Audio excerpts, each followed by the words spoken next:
Bueno, continuamos con la otra parte. Habíamos quedado en Mitre. Mitre fue el primer presidente de la Argentina unificada, después de la batalla de Pavón, habíamos dicho, y él en sí, digamos, en ejercicio, en las funciones de presidente, está muy poco por la batalla de la guerra del Paraguay, perdón, o la guerra de la Triple Alianza, pero se lo considera uno de los fundadores, digamos, de la nación argentina. Le sigue Sarmiento, ¿sí? Es un presidente del interior del país, ¿sí? Muy particular, muy poco diplomático en muchos aspectos, pero que sí le va a dar un puntapié muy importante a todo lo que tiene que ver con la educación. Entonces, para él, fundamental, se lo destaca justamente porque le da trae maestras, las famosas maestras norteamericanas, ¿eh? Y aunque no tenía mucha fe en los ciudadanos argentinos, él consideraba que, bueno, que digamos, el progreso de la nación estaba en la educación, y por eso él fomenta muchísimo las escuelas y la educación, y trae gente, como les dije antes, para que esto sea posible.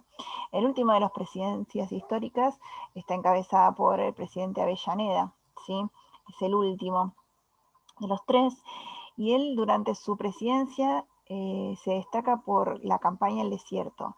La primera tiene dos fases, la campaña El Desierto, ¿sí? No sé si ustedes saben que la campaña El Desierto es el enfrentamiento, digamos, del hombre blanco frente a los pueblos originarios, ¿sí? Y esto se hace ni más ni menos que porque se consideraba, y era algo que no solamente existía acá en la Argentina, sino que era algo mundial, todo el que el originario era considerado un atraso, ¿sí? Se buscaba el progreso de la Argentina. De hecho, ya Urquiza había empezado a pensar en la posibilidad de generar líneas férreas, pero para eso se necesitaba la inversión inglesa. Y los ingleses, una de las cosas que requerían era que los campos estuvieran despejados para realizar la inversión. Y para eso había que sacar a los indios, que eran considerados como, repito, como atraso, eran el atraso, eran lo viejo, lo que no servía.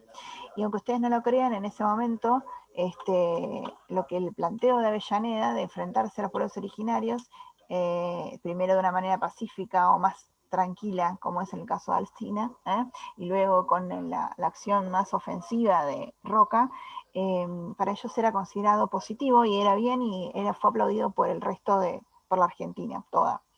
Bien, entonces Avellaneda tiene una primera parte en la campaña del desierto que va a ser encabezada por Alsina. Alsina tiene la acción más bien va a ser defensiva. Él hace una especie de zanjas en donde eran tapadas y cubiertas, y ahí caían los indios, y de esa manera bastante lenta era como se avanzaban en los territorios. Cuando Alsina fallece, asume a la responsabilidad Julio Argentino Roca, ¿sí? Que es un militar que había participado, que lleva a muchos de los soldados digamos, a la campaña frente a los indios de la zona de Formosa y Chaco. Y él era tucumano, un general, digamos, de gran prestigio en aquella zona. Y bueno, en toda la Argentina ya era conocido justamente por los trabajos que había realizado. Eh, y bueno, se lo convoca para formar parte del ejército, para el enfrentamiento frente al indio, ¿sí?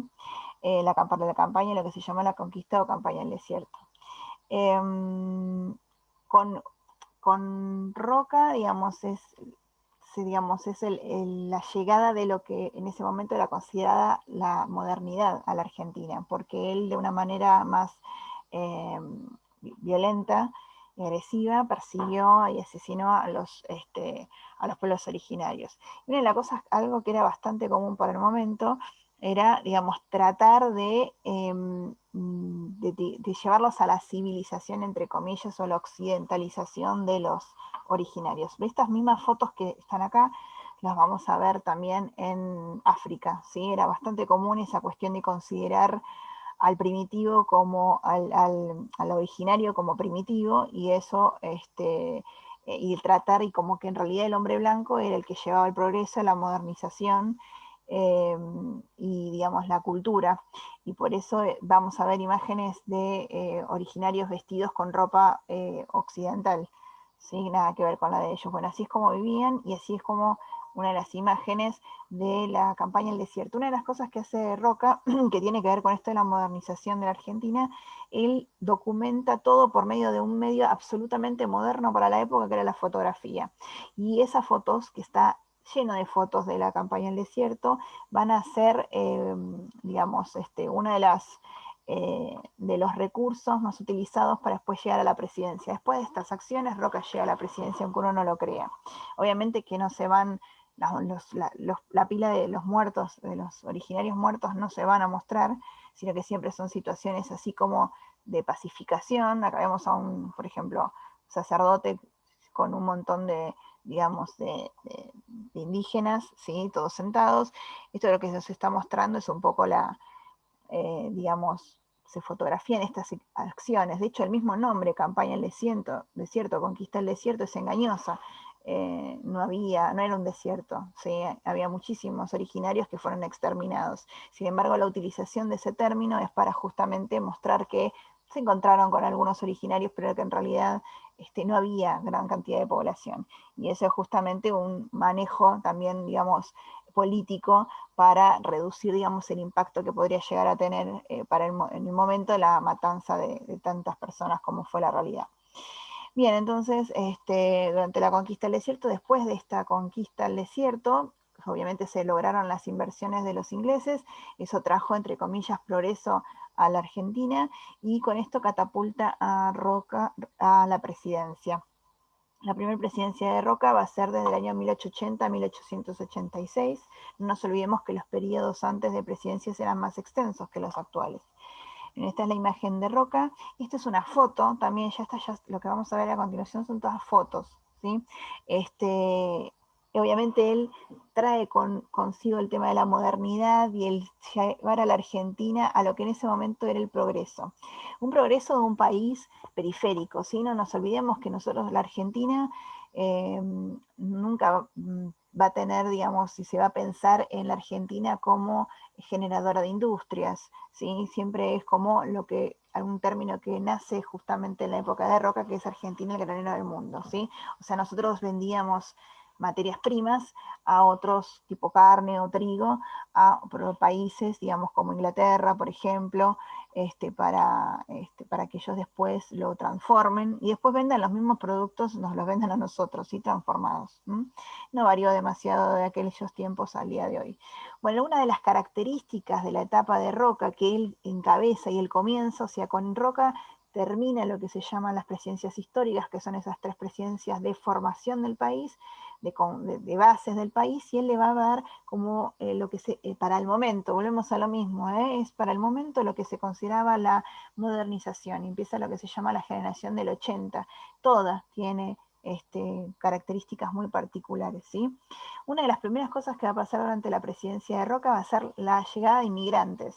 Aunque hacían campañas en el exterior para la llegada de inmigrantes, en realidad los inmigrantes llegaban por una necesidad, digamos, habían sido desplazados de sus países de origen. Acá lo que se buscaba es que llegaran más bien ingleses y holandeses y alemanes. Obviamente esos pueblos no iban a llegar a la Argentina, sino que por una cuestión hasta cultural, los que más se acercaban eran italianos y españoles, ¿sí? No era lo que más querían, pero eran mano de obra y en su momento era mano de obra barata que convenía a la Argentina.